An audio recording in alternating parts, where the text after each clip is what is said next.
Hey there folks! Today we're diving headfirst into the enchanting world of Yamanashi, Japan!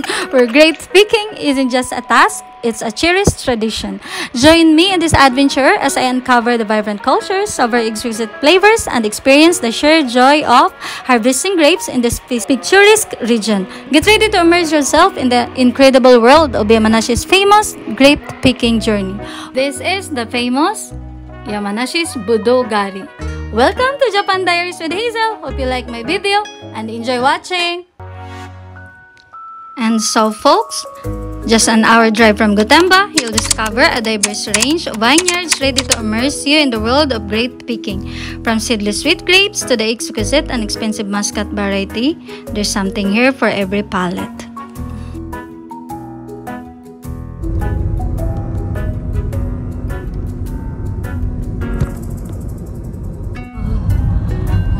Want you tonight, and I don't want the world to see me. Just want you to know who I am.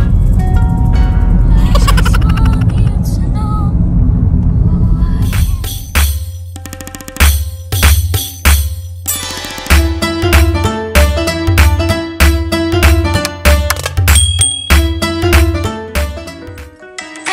Ito na nga guys, haba-haba man daw ng posisyon, sa simbahan din ang tuloy. Joke! Anyways, charot. Anyways, narating din namin yung aming pupuntahan. So, nandito na kami sa, ayan, grape picking vineyard na to. So, ang kinagandahan sa lugar na to guys, alam nyo ba, mayroon po silang barbecue aside from grape picking. So, kaya lang, nabusog na kami sa mga kinain naming grapes at hindi na namin na-enjoy ang barbecue. So, ayan po. For 3,000 yen, may enjoy nyo na po ang lahat ng grapes dito. May oras po, I think 1 hour, pwede kayong kumain ng grapes. Bawal po ang magbitbit. So, habang oras nyo pa, lamunin nyo na lahat. So, i-recommend ko po yung Muscat nila kasi alam nyo po ba na sobrang tamis guys. Grabe. Walang kasing tamis, promise. And ayan na nga guys, hindi magpapakabog ang lola nyo. So talagang sinulit ko po at talagang nagpakabusog ako. So sobrang ang sarap po ng Muscat guys. At saka yung grapes nila, seedless, promise, makakain nyo lahat ng walang nasasayang.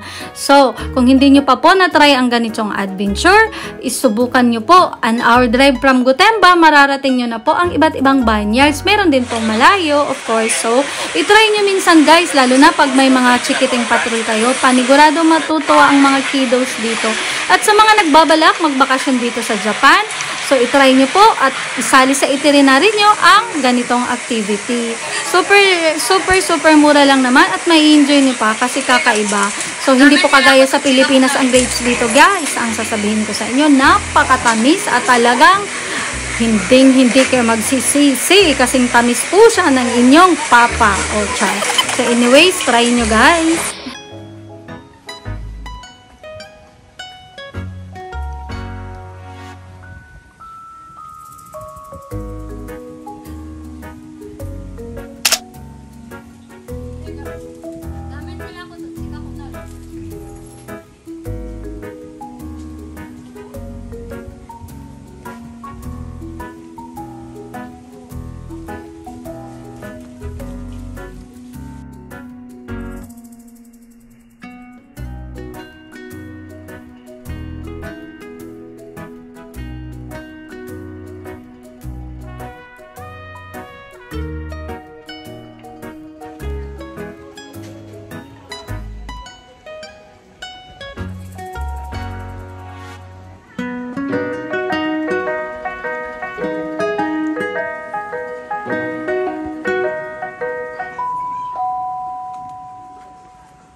Ayan.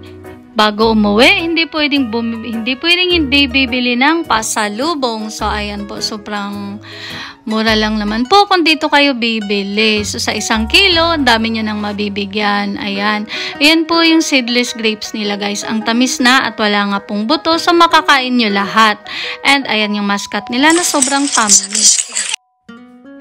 And, uwian na. So, sa biyahe, mga nagutom, may nadaanan po kaming isang Yakiniko restaurant, guys, na super ganda ng ambience at alam mo, sobrang mura pa. So, isi-share ko sa inyo. Panoorin nyo na lang.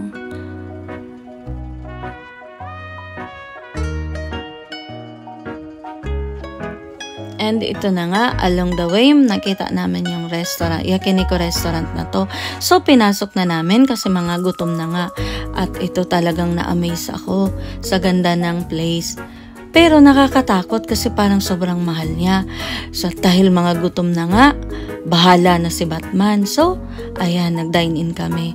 So, sa sobrang gulat ko kasi sobrang social ng vibe. Akala ko mahal siya. So, nung tiningnan namin yung menu, guys, kasing mura lang din siya ng mga typical na Yakiniko restaurant. Kagandahan lang dito is, ayan, sobrang social at bongga ng vibes. Parang nasa pangyayamanin talaga. So anyways, ayan, mga gutom na at lapangan na. So, kung kayo nagawi banda rito, malapit lang po siya sa Fuji-Q Highland. I-try nyo rin. And that's it for our video today. Sana po nagustuhan nyo. And sa mga bago pa pala sa channel ko, don't forget to subscribe, like, and click the notification bell para updated kayo sa lahat ng videos na i-upload ko. Thank you all for watching, and God bless everyone. See you on my next video.